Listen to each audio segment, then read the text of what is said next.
AP వ్యాప్తంగా August నెల పింఛన్ల పంపిణీకి అధికారులు సిద్ధమవుతున్నారు.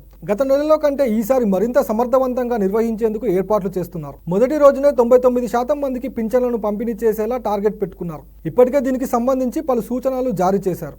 ఆంధ్రప్రదేశ్లో కూటమి ప్రభుత్వం అధికారం చేపట్టిన తర్వాత మేనిఫెస్టోలో ఇచ్చిన హామీ మేరకు 7,000 రూపాయల చొప్పున సామాజిక భద్రతా పింఛన్లను నూతన ప్రభుత్వం ఇప్పటికే అమలు చేస్తోంది.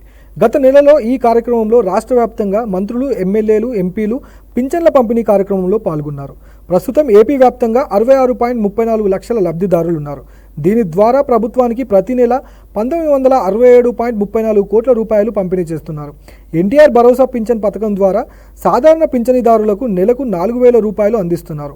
వీరిలో వృద్ధులు, వితంతువులు, ఒంటరి మహిళలు, చేనేత, కల్లుగీత కార్మికులు, మత్స్యకారులు తదితర 11 విభాగాలకు చెందిన వారికి 4,000 రూపాయలు ఇస్తున్నారు. అదేవిధంగా దివ్యాంగులకు బహుళ వైకల్యం సంభవించిన వారికి 6,000 రూపాయల చొప్పున, పక్షవాతం, తీవ్రమైన కండరాల లోపం ఉన్నవారికి, ప్రమాద బాధితులకు, తీవ్ర అనారోగ్యంతో మంచాన పడిన వారికి, వీల్చైర్లో ఉన్నవారికి 15,000 రూపాయలు, కిడ్నీ, కాలేయం, గుండె మార్పిడి చేసుకున్న వారికి, కిడ్నీ వ్యాధిగ్రస్తులకు పింఛన్ కింద 10,000 రూపాయలను అందిస్తున్నారు.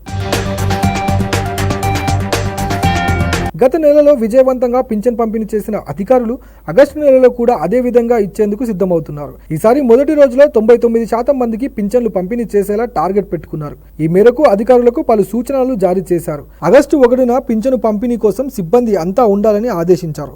మొదటి రోజే 99% పంపిణీ పూర్తి కావాలని, సాంకేతిక సమస్యలు తలెత్తితే రెండో రోజు పంపిణీ చేయాల్సి ఉంటుందన్నారు. పంపిణీ సమయము పొడిగింపు ఉండదని తేల్చి చెప్పారు. మొదటి 2 రోజులు పెన్షన్ పంపిణీ గురించి అన్ని గ్రామాల్లో, సామాజిక మాధ్యమాల్లో, బహిరంగ ప్రదేశాల్లో విస్తృత ప్రచారం చేయాలని తెలిపారు. 90 కంటే ఎక్కువ మంది పింఛనీదారులు ఒకే సిబ్బందికి మ్యాప్ చేసి ఉన్న చోట తగ్గించాలని పేర్కొన్నారు.